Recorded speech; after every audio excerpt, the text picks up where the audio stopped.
Olá, bem-vindos ao dia 4 do nosso devocional, segundo o livro de John Piper. E como eu falei para vocês nos dias anteriores, eu até amanhã vou postar 2 vídeos por dia para a gente entrar em dia com a nossa agenda.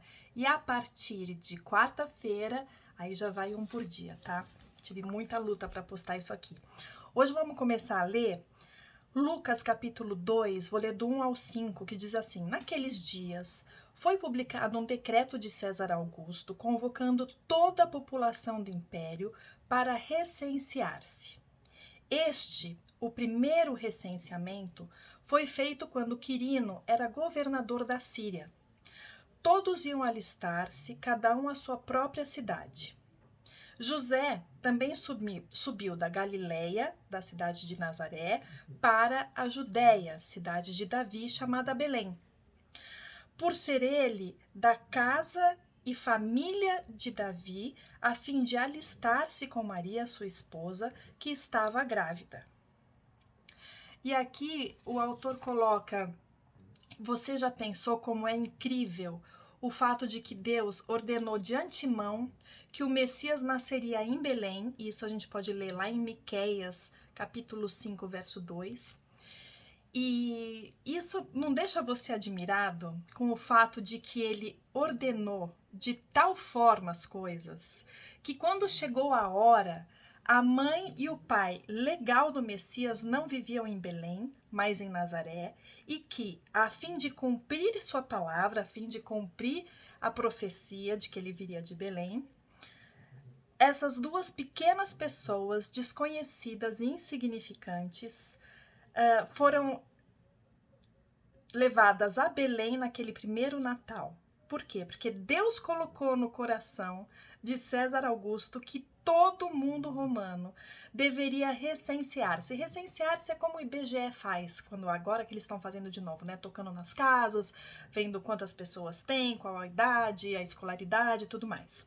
Então, todo mundo devia se recensear, cada um na sua própria cidade, ou seja, eles não estavam em Belém, eles estavam em Nazaré, mas eles não podiam fazer o censo lá, eles tinham que ir até Belém, porque essa foi a ordem de César Augusto. Então, um decreto que foi feito para todo mundo, a fim de mover 2 pessoas por 112 quilômetros. E 112 quilômetros naquela época não é como é hoje. Não tinha carro, não tinha Uber, não tinha metrô, não tinha avião, não tinha nada.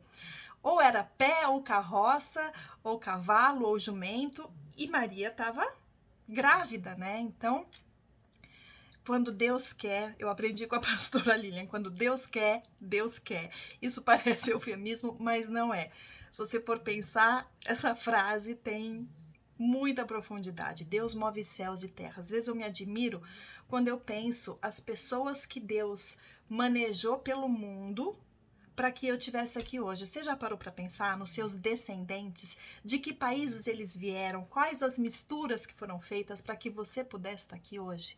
Então, quando Deus quer, Deus quer. Ele move céus e terra para que a sua promessa, para que a sua profecia seja cumprida. E assim foi na vida de Jesus, de Maria, de José e na sua também.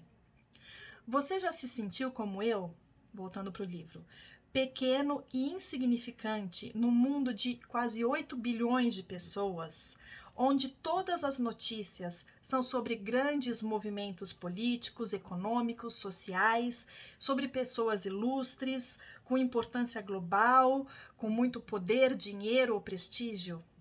Se você já se sentiu assim, não deixe que isso te desanime ou te deixe triste, pois está implícito nas Escrituras que todas as gigantescas forças políticas e todos os enormes complexos industriais, sem mesmo eles saberem, estão sendo guiados por Deus, não para o próprio bem deles, mas para o bem do pequeno povo de Deus. A pequena Maria e o pequeno José têm de ir de Nazaré a Belém. Deus maneja um império para abençoar os seus filhos, e isso é maravilhoso. Então, não se preocupe com as notícias do momento, com o cenário do momento, porque Deus não perdeu o controle.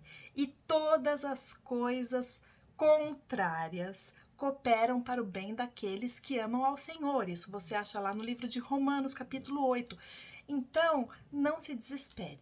Deus não perdeu o controle e tudo isso vai cooperar para o seu bem. Deus transforma a maldição em bênção. Pode ser que você não esteja entendendo agora o que está acontecendo, mas com certeza, um dia, tudo vai ser revelado para a gente. Não pense que, porque você experimenta adversidade em seu pequeno mundo, a mão do Senhor está encolhida. Não é a nossa prosperidade ou a nossa fama, mas a nossa santidade que Ele busca com todo o seu coração. E para esse fim, Ele governa todo mundo. Como Provérbios 21, verso 1 diz: como ribeiros de águas, assim é o coração do rei na mão do Senhor. Este, segundo o seu querer, o inclina. E está sempre inclinando para cumprir seus propósitos salvadores, santificadores e eternos para o seu povo. Ou seja, pode ser o poderoso que for, Deus inclina a cabeça dos poderosos em favor dos seus filhos. Deus inclina a cabeça dos poderosos a seu favor. Ele é um grande Deus para as pessoas pequenas. E temos grande motivo para nos alegrarmos no fato de que, sem saber, todos os reis, presidentes, primeiros ministros, chanceleres e chefes do mundo seguem os soberanos decretos do nosso Pai que está no céu, para que nós, os filhos, possamos ser conformados, ou seja, entrar na forma, ser parecido com a imagem de seu Filho, Jesus Cristo, e depois entremos em sua glória eterna. Ou seja, todas as coisas contrárias cooperam para que um dia você esteja na presença do Pai eterno. Porque as coisas de Deus, elas são diferentes das nossas, os planos de Deus são diferentes dos nossos. Às vezes a gente pode achar que uma coisa muito boa é eu ganhar hoje uma Land Rover Zero, a diesel 4x4, maravilhosa. Incrível!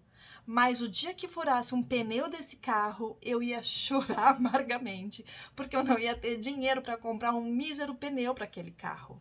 Então, às vezes a gente espera que o bem seja um, mas Deus sabe de tudo. E o bem dele para nós é um pouco diferente do nosso. Então, aceita o que Deus tem para a sua vida, porque lá na frente Ele já sabe que isso vai cooperar para o seu bem, para o bem das pessoas, da sua família que estão envolvidas nisso. Então descansa no Senhor e nesse dia que você possa refletir nessa palavra, que todas as coisas vão cooperar para o seu bem, que Deus está inclinando cabeça de poderosos a seu favor, a favor do povo de Deus. Então que Deus te abençoe e amanhã eu vou postar o dia 5 e o dia 6, tá bom? Até lá, beijo grande!